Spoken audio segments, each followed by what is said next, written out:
Yuri on Ice is potentially one of the most beloved sports anime of all time. Even if you've never heard a word about it, if you watch anime, you've seen the effect it had on the industry, being generally regarded as MAPPA's first real breakout anime to hit international acclaim. That's the Jujutsu Kaisen and Chainsaw Man studio, by the way. Created in 2016, it was widely praised for its handling of mental health and LGBTQ representation. The narrative follows Yuri Katsuki, a down-on-his-luck figure skater in a rut after a hit to his mental health took him out of competition, meeting and ending up being coached by Viktor Nikiforov, who helps him reclaim his passion for the sport and eventually his self-love, opening him to accept the love of others.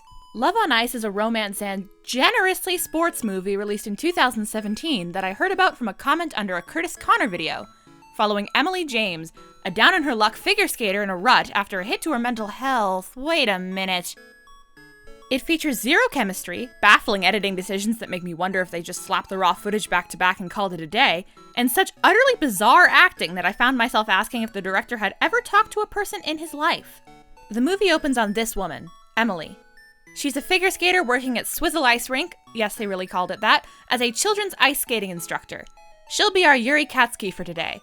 She's talking to one of her former students about the new skating coach in town she's going to be trained by. This girl is Nikki, and she is a young, talented skater that's supposed to go all the way with her whole career ahead of her. They really emphasize that she is one of the best upcoming competitors in skating right now. I'd assume she's supposed to fill the Yuri Plisetsky-shaped hole in the plot. In the original Yuri on Ice, Viktor, Yuri's coach, is also coaching this second person named Yuri Plisetsky. While Plisetsky is quite over the top and has a bit of a temper, he's also one of the up-and-coming greats, and much of the first arc revolves around his relationship to both Yuri Katsuki and Viktor. Right off the bat, there's not too much to Nikki. She seems fine. Everyone in this movie is just kind of fine. None of the characters really have much in the personality department. Speaking of, let's return to our main character. The most personality we ever get from Emily is established pretty much right in the next scene. She likes to help people out where she can, and she works in a cafe. Interested yet? Well, she's also a very important retired figure skater. Okay, movie, we're getting somewhere.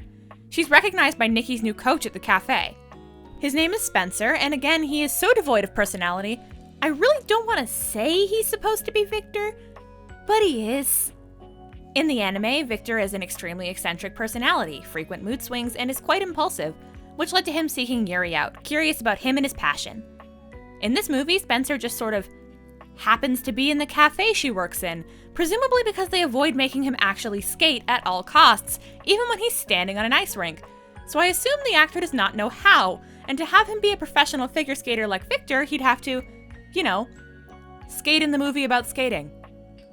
He's come here to coach Nikki and hopes it'll help kickstart his career. He's very much the sort of guy that the big city reporter would find chopping up wood for the fireplace and learn the meaning of Christmas from.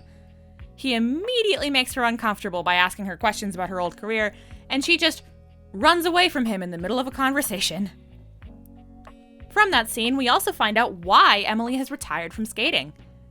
This is a big, important plot point of the material they're stealing. Well, I say stealing, but it feels more like they read the basic plot on Wikipedia and sort of just tried to feel it out from there. Because there's no way they actually watched Yuri on Ice for this, and there's no understanding of any of the emotional core of the show, particularly regarding its approach to mental health. In Yuri on Ice, mental health is a huge deal. Yuri didn't quit because of an injury or losing his love for the sport. He found out his dog died a few minutes before he was due to compete, failed hard on live television, and then got screamed at when he went to the bathroom to cry and never really emotionally recovered.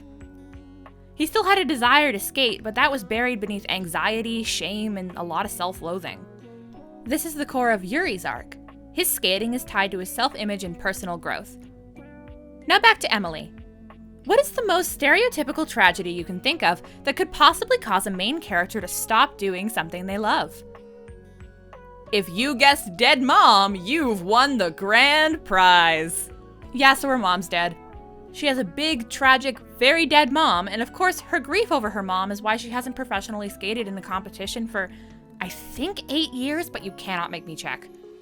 She talks about her mom pretty much any time skating comes up. For some reason, she's under the impression her dead mom would not want her to skate anymore, despite the movie giving, no evidence of why she would have thought that. The only link the dead mom has to her skating is that she watched her skate, like most parents probably would. but she seems downright convinced that her mom would not have wanted her to skate anymore if she was not around to see it, so she decided not to do it competitively anymore at the peak of her career when she was at the Olympics, and instead work with her mother's best friend in the cafe. Anyway, she's doing her usual dead mom wisting when Spencer suggests that they co-coach Nikki, because Nikki's mom is like one of those pageant parents that spend $2,000 on a tutu, but for skating. I'm pretty sure that the crew of this movie doesn't know very much about figure skating because she just yells random skating-related words at her. And just off the bat, these characters have negative chemistry. She seems so uncomfortable with being anywhere near him. Curveball yesterday. You didn't? Well, it's just you kind of disappeared on me at the cafe. So I thought I might have... My shift was over. Oh, okay. Actually, that just might be how Emily is. She looks like she wants to crawl out of her skin in almost every single scene, especially when skating comes up. She spends half the movie running away from people in the middle of their conversations about it. It really seems like she wants no part in any of this. All she wanted was to throw children's birthday parties. Leave her alone. Who is holding her hostage? Emily and Spencer start coaching Nikki together for the big regional competition, and we learn the news is in town. The news have come to interview Nikki as an up-and-coming skating star. The excitement of the coming competition has Spencer putting pressure on Emily to maybe give it the old college try again. Emily decides to think about it and goes home to talk to the cafe lady from earlier. She tells her that her mom would have wanted her to keep skating. Information that really she should have just told her sooner? Apparently Emily's mom's catchphrase was basically, "Move on without me, guys," which apparently they've never had a single conversation about in 8 years. Seriously, did she never catch on with all the dramatic staring at her mother's portrait that Emily needed a little reassurance about her mom? In 8 years? But that's enough for her to give Spencer a chance, and so she agrees for him to coach her to get her to regionals. As you can see, she is very excited. They're at the cafe talking about what Emily needs to do while they're making grilled cheese. She asked the cafe lady why she didn't call for her help making grilled cheese for some reason. I hate to break it to you, Emily, but I don't think anyone needs help making like 3 grilled cheese. They don't even look very grilled. They're just cheeses. Also, they make it a weird plot point that Spencer hates grilled cheese. He's a grilled cheese hater who needs to learn the meaning of hometown grilled cheese. The other lady at the cheese bar is Emily's best friend. She showed up earlier and was boring, so I didn't mention it. She's got a big job with an ad agency and has spent basically every scene she's been in so far talking about how she has no idea what she's going to do for the job. And Emily provides no ideas, and that's their relationship. They're eating their delicious cheeses when the movie does this weird scene where Spencer basically tells cafe lady, Emily's boss, by the way, that Emily needs to quit her job without consulting Emily at all, I think in hopes she'll fire Emily so she can focus more on training, which is an insane thing to do. The conversation ends up getting the cafe lady to throw a surprise party for her as a fundraiser for her skating career so she won't have to work anymore, which is just making decisions about her job without asking her. And this scene just feels like Emily did not at all expect for how far this has gone. She looks terrified. Guys, I don't think she wants to figure skate. Please leave her alone. It's so awkward. Everyone's giggling again. Cheers. Cheers. Okay. Yeah. I don't know who directed these actors, but if you go and watch the full scenes, it's uncanny how strange this is. They just stand there and giggle. I get why Emily looks so terrified. I'm half convinced this is a robbery. Rock it on. Come on, let's go.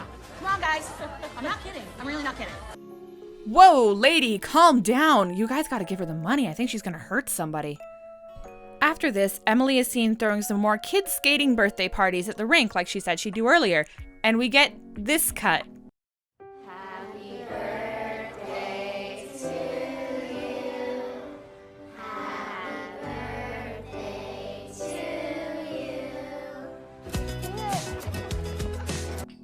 you. Now, I know this was a made-for-TV movie, so there is a possibility they may have cut to commercial here, but there's no transition at all, and this happens in a lot of the movie, in places I'm almost certain there are no commercials.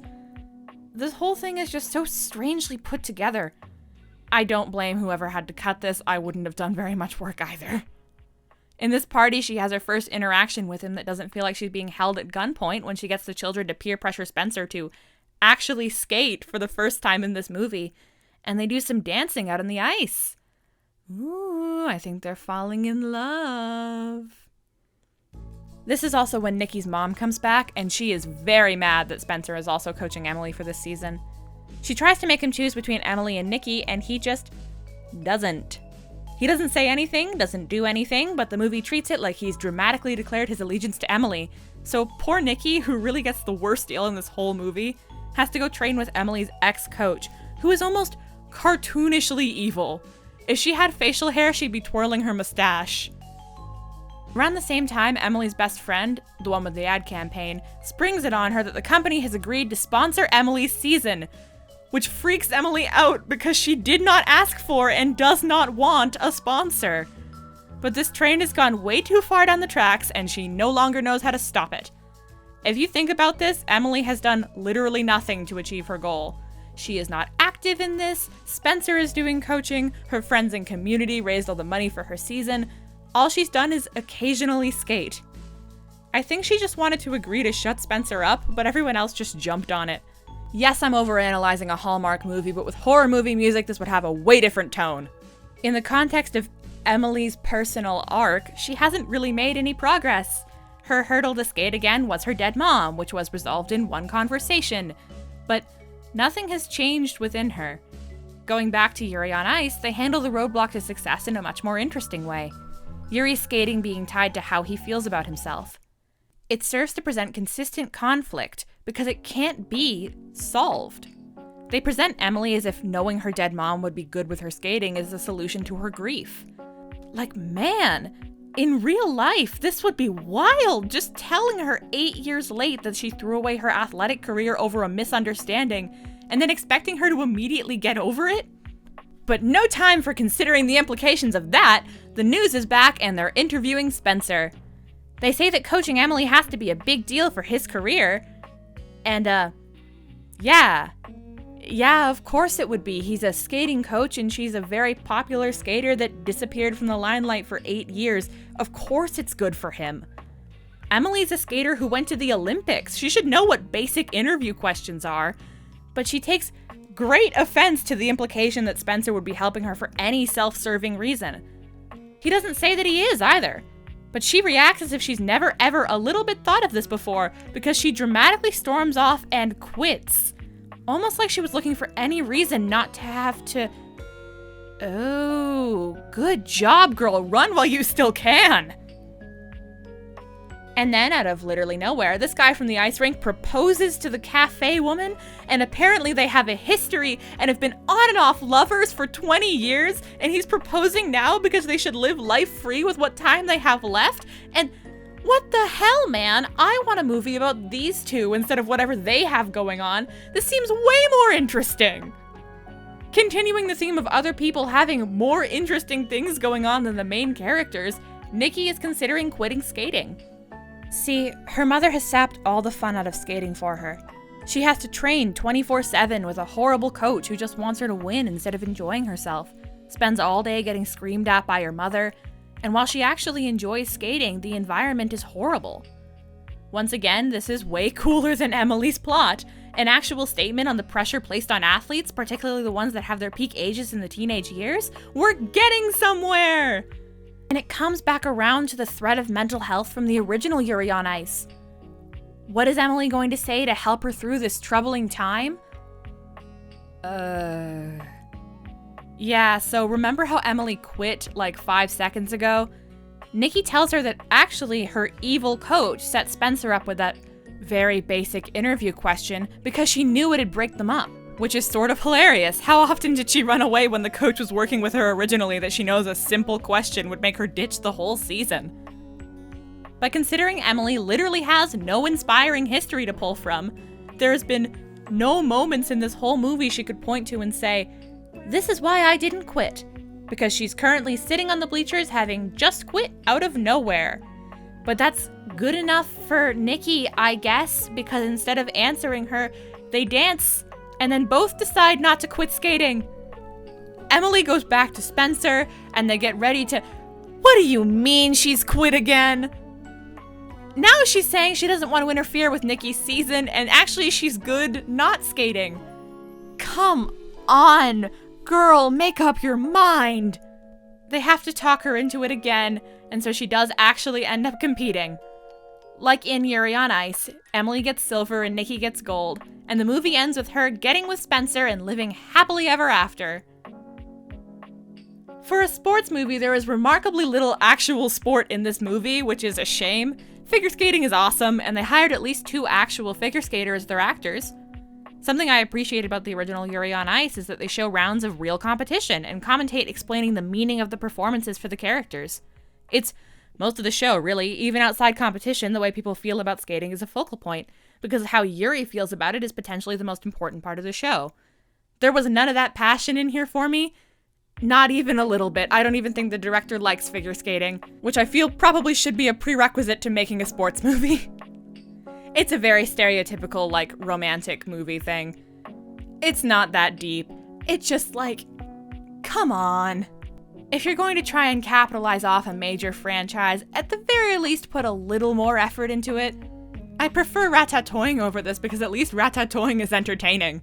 This was potentially one of the most boring movie experiences of my life, and I never want to watch it again, but I probably will to edit this video. So yeah, that's the time that Hallmark stole the plot of a majorly popular anime, made it straight, and then made it one of the most boring experiences I've ever had. Tell me what you think in the comments below, or just give me more comments of things to check out from here on. That's all from me, so don't forget to like and subscribe, and I'll see you next time. Thanks for watching, and good night.